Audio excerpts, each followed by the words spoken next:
Well, he really didn't want that role. He didn't want the visibility, and it was really interesting because we had a discussion, and I said that to him exactly. You should be president of the company, and I should be in the supporting role. And he said, no, I don't want that. So I said, okay, I'll do it. Because when we started franchising in particular, we had built 8 stores in 9 years, opening the first store in 1976 in Dearborn, and building those all in a wing and a prayer with no money. Back then you could actually finance water heater, well, you could lease water heaters and storefront signs. Today you can't do that. And there was a lot of leasing money available. So when we started franchising in 1985, we realized somebody was going to have to be the face of the company. And there were 2 reasons that I did it. One was because as a woman, we would get more visibility. Women were not visible in business back in the early 70s. And also, there was a possibility we might get some additional advantages for obtaining money, SBA money for the company. And also, he just didn't want to do it. So it was a big transition for me because I had no public speaking experience, and I was pretty shy and had gotten married a week out of high school and didn't really have a college education, so it was pretty daunting for me at the time.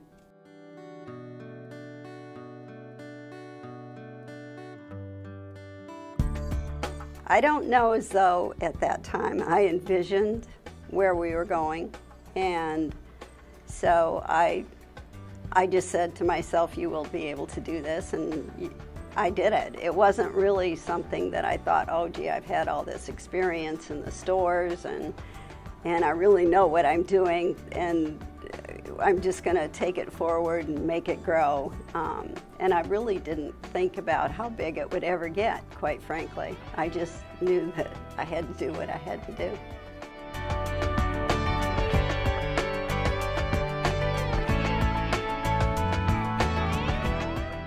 I actually think it's a good thing and a bad thing.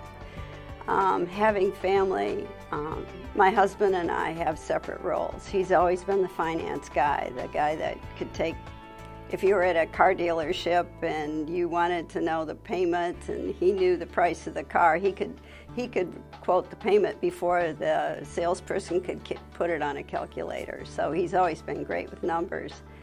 I've been more with operations, better in seeing things the way they should be, and also in envisioning what I'm a great visionary. I can see in the future what we should look like, as well as see the flaws and what we need to do to fix those things.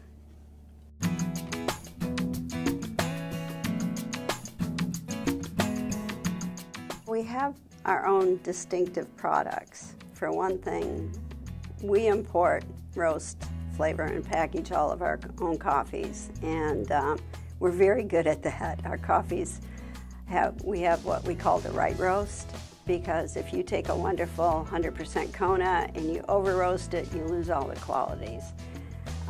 If you were to come to our store and buy a hazelnut coffee, you're going to get coffee that not only smells like hazelnut, it tastes like hazelnut. And so we've distinguished ourselves by making our products very high-end and very unique.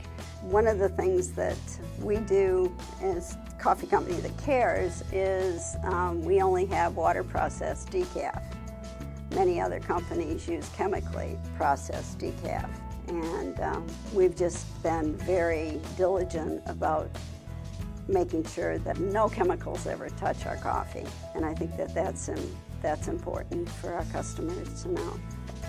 Then the other thing too is we do carry some 100% pure Jamaican Blue Mountain coffees and 100% pure Kona coffees.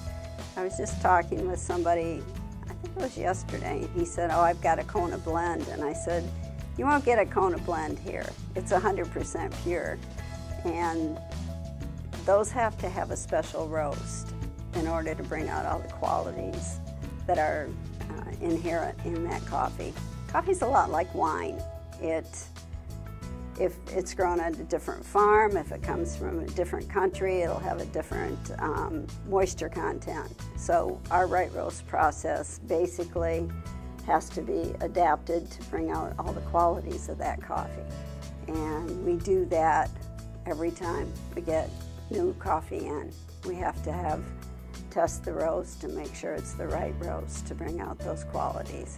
So that's been an important part of keeping our quality at higher than I think everybody else's is, but that's my personal opinion. And in addition to that, we do many things that are, we were early in the process with, we were the very first people to invent a dessert coffee beverage. Our first, actually, it was before we opened our first store. I knew it was the Pepsi generation, and people didn't even like coffee. They don't like the taste of coffee, because that's what they would tell me. I like the smell, but I don't like the taste. I'm not a coffee drinker.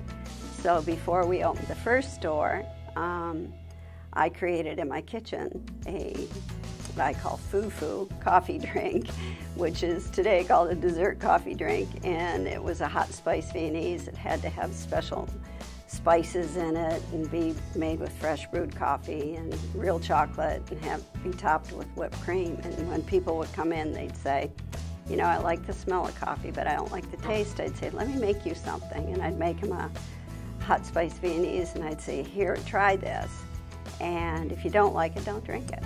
And 99% of the time they said, wow, this is great. It doesn't even taste like coffee. So the transition between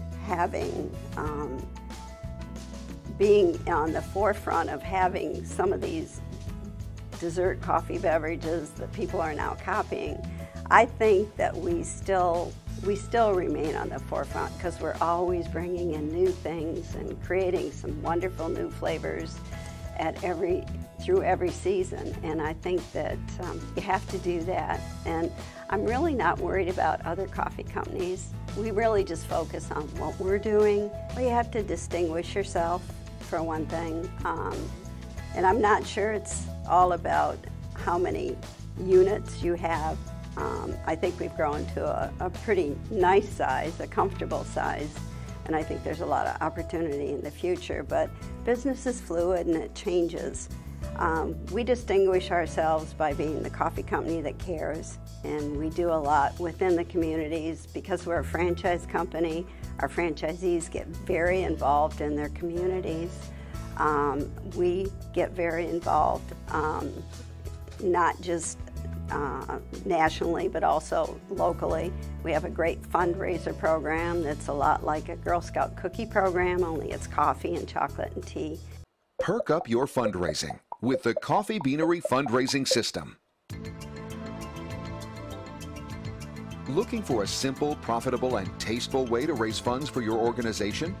Does your sports team, cheerleading squad, school, church, or community service group need to earn extra money to support a special program or trip? The Coffee Beanery, a name synonymous with the world's best coffee, offers your organization a proven fundraising system. And people love it, and it's really an interesting program, because the communities benefit by half of the dollars that they bring in. And so, for instance, we have one local high school that their football program was entirely paid by this fundraiser program. And additionally, it's a marketing program that pays for itself. It gets our coffee in people's houses. They live with it for a month, and then they have to go buy it again. So they have to go back to the store to get it. So it's just a great all-around program. And it's wonderful to be able to contribute within each individual community where we have stores.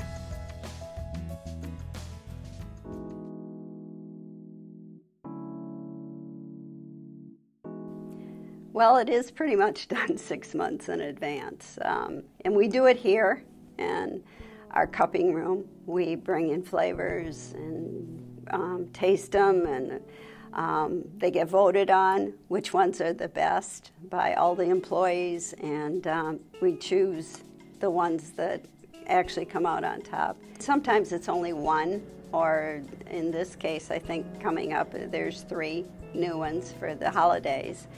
And then the photographs get done, and the food photography, the drinks get made, and training gets written for all the employees in the stores, and all of the marketing materials get made. And so it has to be done quite far in advance. I think most of that's being shipped out right now for holiday. The big thing is having coffee. I mean, the fact that we are the coffee supplier helps not only us, because we can do things quickly, but it also helps our franchisees, because then they get exclusives in their stores, and so that works really well for all of us.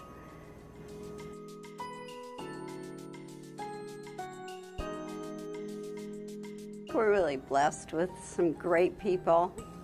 Tammy, our coffee head of roasting and distribution's been with us 20 plus years, and I like having a woman in charge of that, because women, excuse me to all the men in the world, women pay a little bit more attention to details. We're the ones that bake the cookies and don't want them to burn, and I think that she does an awesome job with that. And it's a team.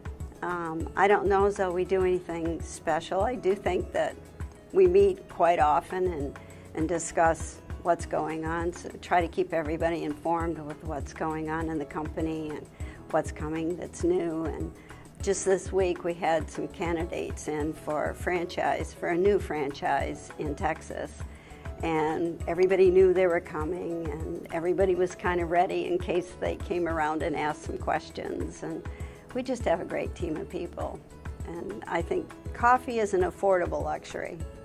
It's at $12 or $14 a pound. It's not like buying a $100 sweater. So it's a very affordable luxury. And for the most part, sales have been somewhat steady, and in the stores where franchisees are doing a great job, they have their customer base. They're not going to lose those customers because they just give great service. The place that we have had some challenges is in new stores with franchisees that haven't built their customer base, and they need a little bit more nurturing to try to help them to get that mindset.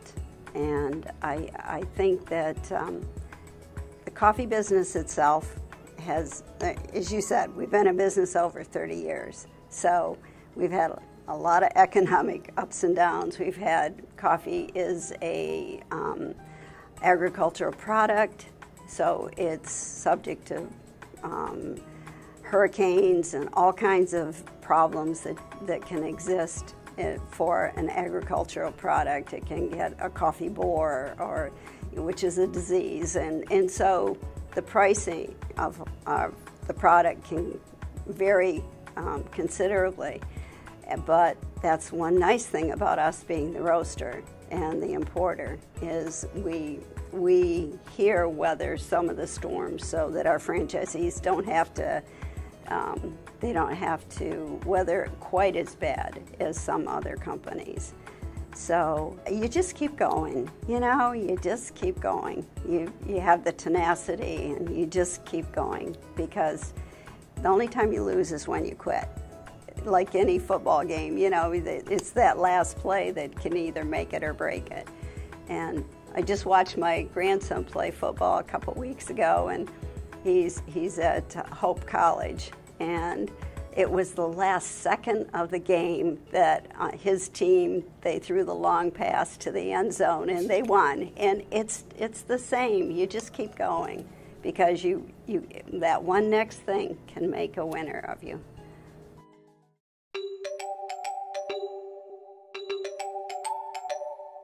In 1985, when we started franchising, it was always a dream of mine. I mean, obviously back then I'd seen McDonald's and Wendy's and thought that that would be a wonderful way to grow the brand across the country and just an exciting way to grow.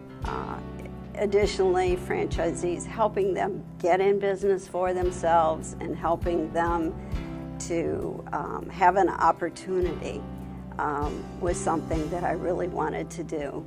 And for the most part, it's worked out really great. I mean, we've had franchisees be with us 20 plus years.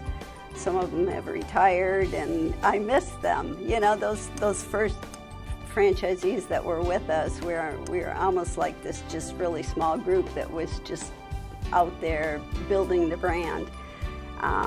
Today, I think it's more difficult for franchisees, and it has been for a few years because the economy's been a little bit more difficult, and prices of rents have gone up, and prices of food go up, and so I think it's a bit more difficult for them. So we try our best to help them with great programs. We have programs like it's called Fishbowl. It's a social networking that sends out to customers special offers from every store and individually. And so we have a lot of programs that help them. We have seasonal coffees. We have they have a presence on our internet. We have the fundraiser program for them to run locally to get their name out. So we do a lot, but it's still, they've got to do it. They need to get involved locally in their communities. They need to be part of the Chamber of Commerce. They need to get their name out. And they need to realize that just because they have a franchise, you don't stand behind the counter and expect people to come in, and if you don't smile when they do come in, you know, their business isn't going to work.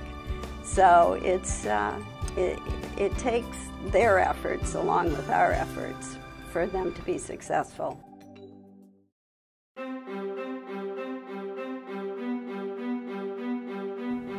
Well, our first experience, what I call across the pond, which is the ocean, was with Warren Hahn, who is in Guam. And he came to us and he said, and that's not really considered international because it's a U.S. protectorate, but he wanted to open a store. And so we said, okay, we'll figure this out. And today he has 4 stores and he's been a great operator. And then then we went to Korea and we had some challenges, a lot of challenges. And I think going international for any company, yeah, especially if you're going to export to that country, there's a lot to learn.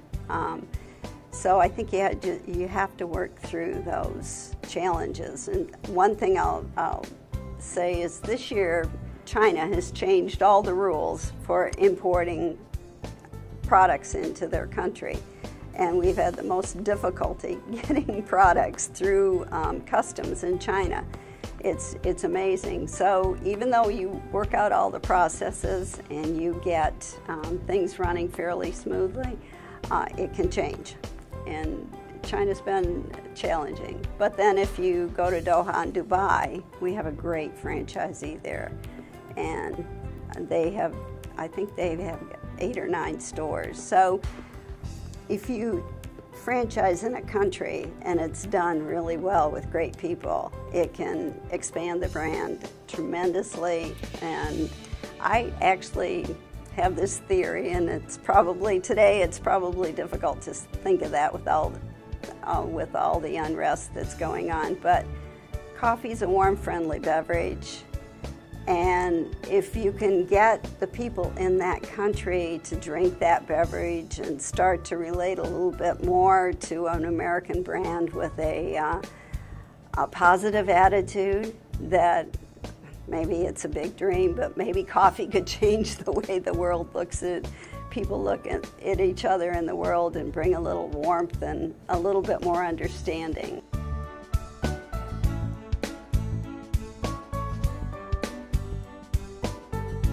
Well, we really are the coffee company that cares, and we truly care about our franchisees, our customers, because without them, they don't need us, they don't need franchisees. So the product that the customers get, but then in addition to it, how they get it, and that's where the franchisees come in. And then participating in our communities, and then offering very special, unique products to them that they can't get anywhere else. I had an experience. I was going to a President and CEO conference in Utah, and I was at the airport waiting for a bus, and there was a pilot that was there. And he said, "Where are you going?" And we just started chatting, and I told him, and he said, "Well, who do you work for?" And I said, "I'm with the Coffee Beanery." He said, "Oh, Coffee Beanery, Coffee Beanery." He said, "I love your hazelnut." And I said, "Okay, we're in Utah. I don't have any stores here." And I think he told me he was from a state that where we didn't have a store. And I said, "Where do you buy your coffee?" "Oh, I get it in Miami." And I said, "Oh, that's great." And he said, "No, wait, let me show you." And he pulled out his wallet, and he pulled out these coupons, the punch that he'd bought. He said, "I'm ready for a free pound." And I thought, that's just a great story. So a lot of times I'll tell a potential franchisee that, because it's so important that when they brew the coffee, that it meets the standards, and it's hot enough, and it's brewed properly, and it's ground properly. Because if you're in Miami, or if you're in New York, or if you're in Michigan, it all has to taste the same. And the customer is always the first person that's gonna get it, and the first person that has to say, "Yeah, this is great."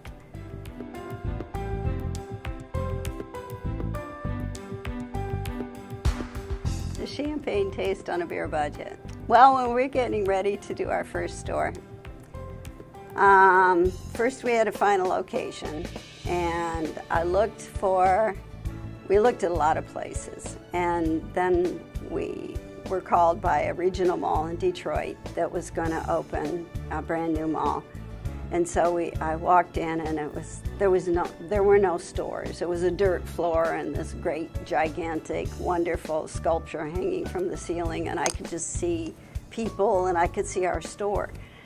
And so we signed a lease with the Taubman Company for a 10-year lease for $180,000. And then when we were leaving, I looked at my husband, and he said, "You know what we just did?" "Yeah, we just signed a lease for 10 years for $180,000. And I said, "Yeah, we better find the money to build this store, because we don't have it in the checking account."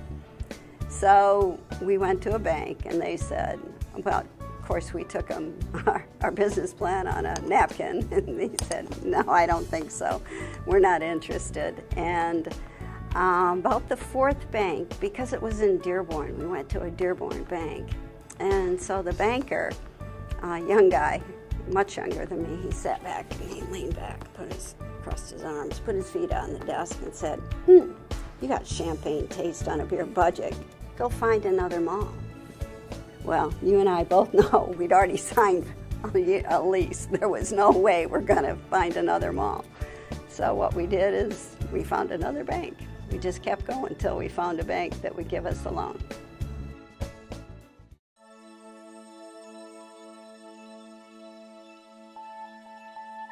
I have a couple messages, one of which is you don't necessarily need a college education to be successful, although I do believe that if you're able to go to college, you should, and that you should consider it a privilege, not something that you're owed, because nobody is owed a college education. You have to earn it. Also, don't limit yourself, nor anybody else. If you're working with somebody, if you have a partner, or if you have a husband or wife or a child, don't limit them. Don't hold them back. Try to encourage them to be more than what they are. And then listen to people and treat them the way that you would want to be treated. And I think that comes a lot from my Dale Carnegie experience. I'm a Dale Carnegie graduate and I serve on their board. I had to take Dale Carnegie because I couldn't say my name in front of anybody, was so that I could take a leadership role in the company and take a visibility leadership role in the company so that I could be the president of the company and as a woman get a lot of PR. And it really did work. We were in Success Magazine, Entrepreneur. I did win Entrepreneur of the Year. And utilizing that as a tool to grow the company was an amazing thing. Dale Carnegie helps individuals realize their potential and businesses grow their people. It's an awesome combination, Dale Carnegie and franchising together. It's been a real stretch and privilege for me to do that. As a matter of fact, I've served on a lot of boards, and I think that that's helped my business as well. I was on the board of directors for Specialty Coffee and ultimately president of that association.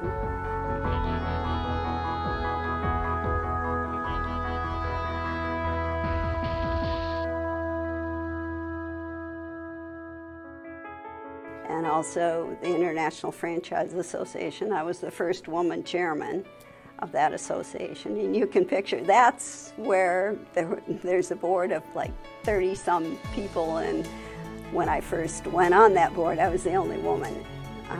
So don't limit yourself, don't think you can't do something.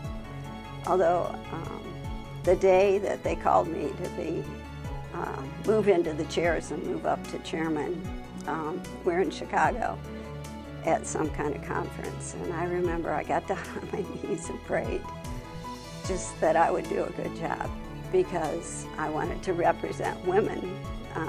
Being the first woman, I wanted to do a great job and help the organization to grow, and I was able to do that, so that was pretty cool.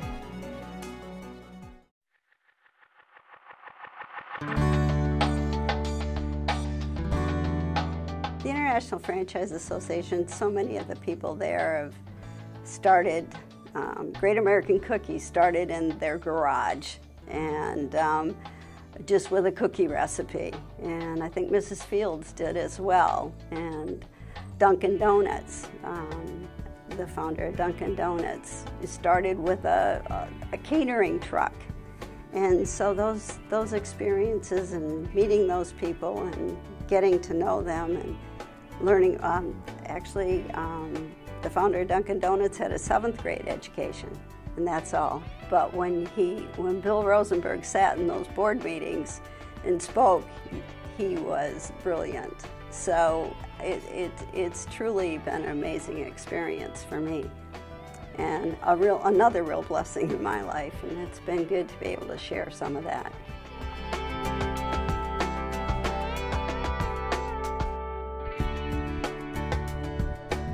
We want to continue to grow, but we want good, healthy growth.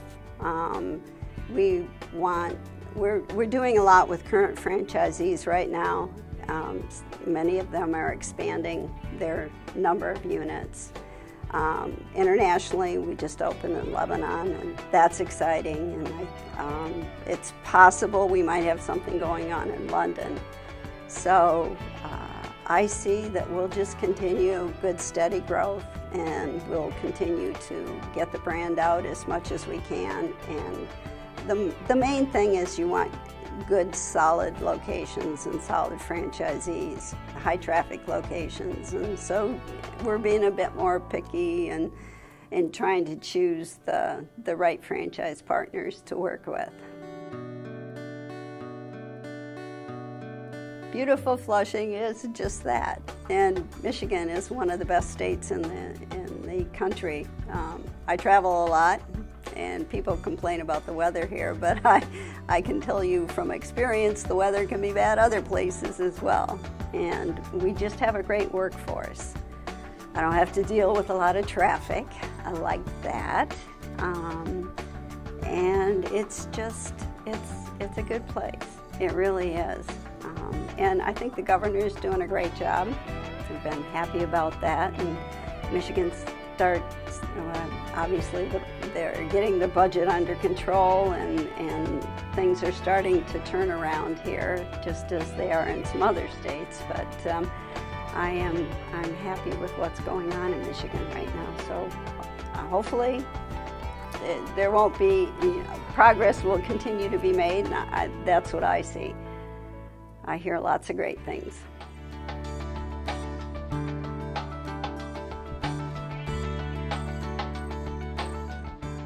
I think the very first film was Deep Impact.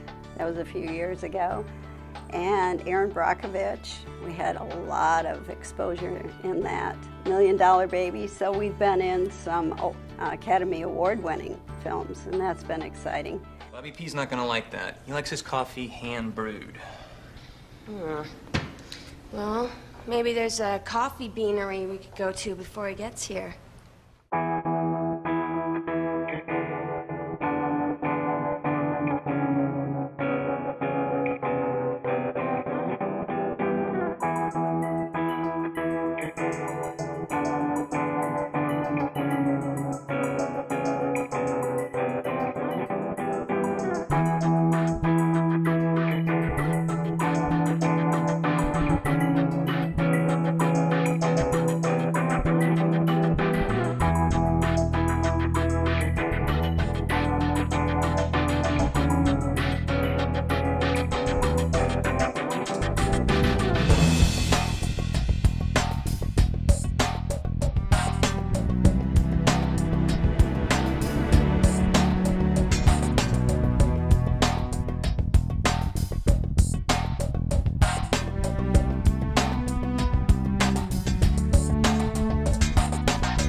If you don't take care of your own self, health-wise, nobody can do it for you.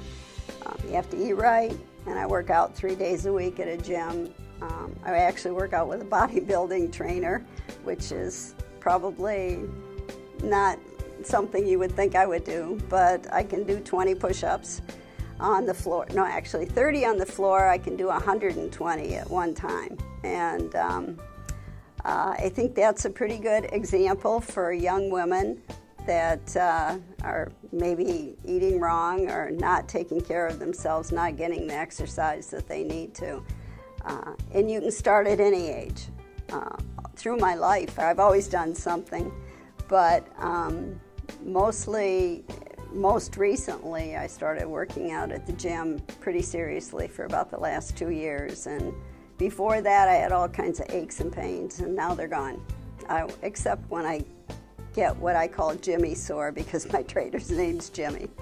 And but that, I say that I'm okay. I'm Jimmy sore, and it'll be gone in a day, and it usually is.